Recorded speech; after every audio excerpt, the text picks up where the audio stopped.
Hello everyone, welcome to my channel. Please subscribe and stay tuned by clicking the bell icon. Bruno Tonioli brought to tears by Britain's Got Talent couple's devastating news. It brought Judge Bruno Tonioli to open tears and propelled blind husband and wife Denise and Stefan into this week's Britain's Got Talent semifinals. But as soprano Denise Lee's voice soared through Climb Every Mountain from The Sound of Music, Britain had no idea just how much the song meant to her and pianist husband, Stefan Andrusichin. The BGT favorites from Stoke-on-Trent have been facing uphill battles from birth. Stefan, 40, was born without eyes. Basically, something happened while I was developing, which stopped the growth of one of my eyes at a very early stage and resulted in me having no eye in the other socket, he says. I am literally completely blind. I don't even have perception, so I am the real deal. Beats me hands down, Denise, 53, grins. We're even competitive about how blind we are. She was born with retinitis pigmentosa, a rare group of diseases that affect the retina. I was born with quite a lot of vision, she says.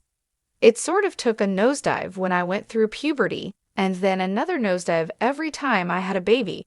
And then, when I had chemo 2 years ago, it just took the rest of it basically.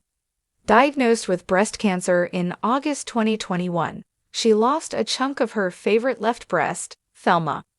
The right one is Louise, she told the BGT audience to thumping applause. As I was going through cancer treatment, Climb Every Mountain was always in my head, she says. It is a really life-affirming, feel-good song.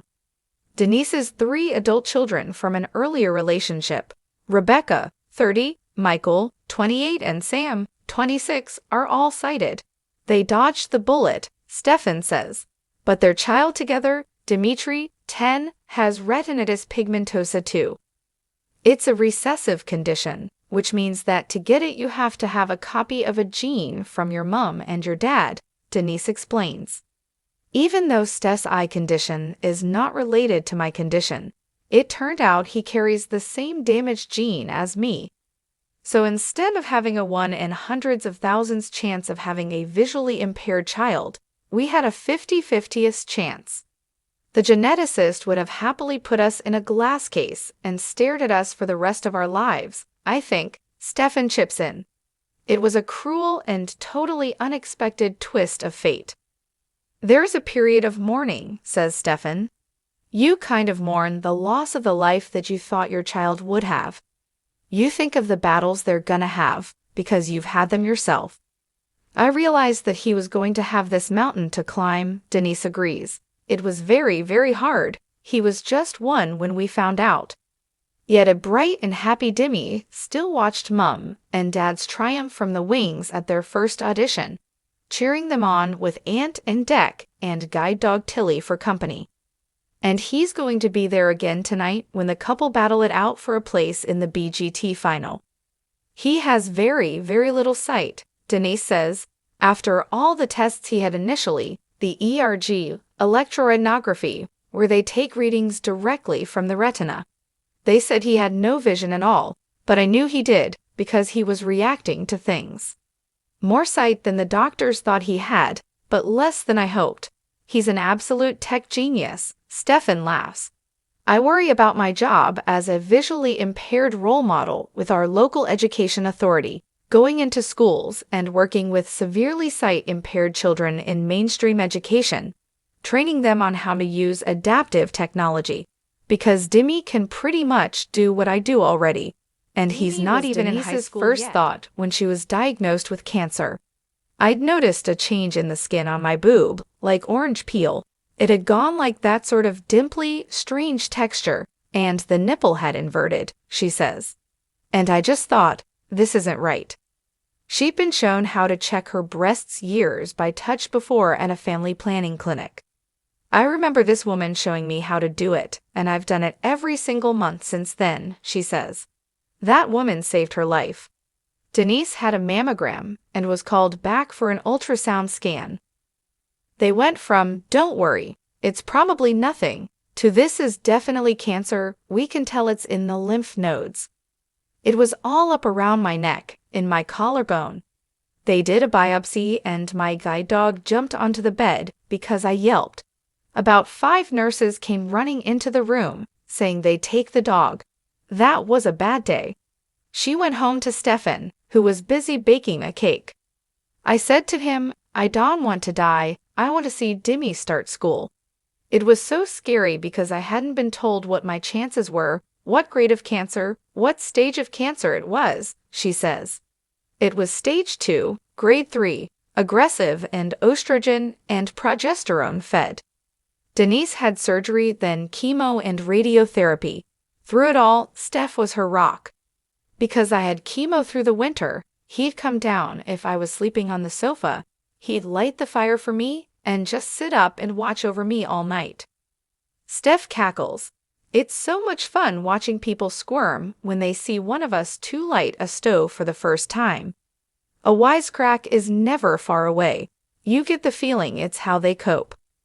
I saw chemo as a job I had to do because I had to survive, Denise explains. I saw the chance of chemo as my chance to see Demi grow up and the big uns get married or succeed in a chosen field. But she dreaded losing her red gold locks. They told me it will start dropping out on day 12 of chemo, and it did at tea time on day 12. She had her hairdresser chop it short. The kid said, "Boo, Mum, you look like Anne Hathaway."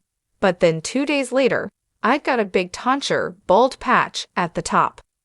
The hair would just come off and get into my food and my cups of tea. And on the plus side, she says, she didn't have to shave her legs for a year. Now, as seen on BGT, Denise's hair is completely different. It's grown back dark instead of red and curly. It wasn't the only change her cancer brought.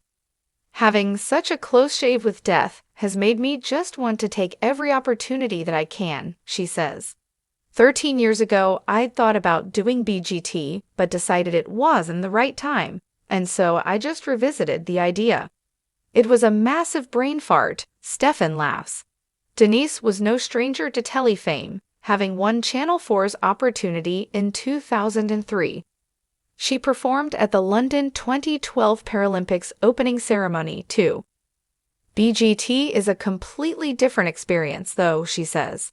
I'm enjoying the fact that it's multidiscipline. You know, we've got taekwondo acts, dog acts, dance troupe groups, magicians, roller skaters.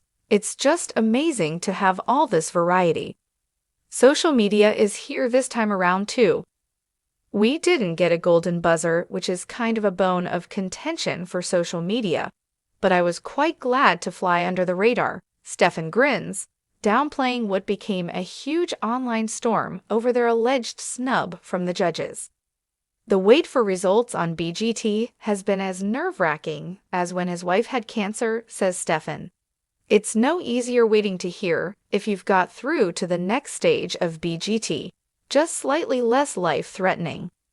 Denise has had positive news about her cancer treatment in that she's on a new wonder drug, anastrozole. It just shuts everything down, stops all the hormones that will feed the cancer, she explains, keeping upbeat in the same way that won the hearts, but not the buzzer, of the judges in their now viral audition. I know that there are some really dark things in our past, she adds. But if we can talk about them in a non-scary way and somebody goes and checks their boobies, I'm a happy girl. A happy ending for Thelma and Louise, unlike in the movie. And if Denise and Stefan go all the way, well, we already know they've got a head for heights. If you like the video, don't forget to like, comment, and share.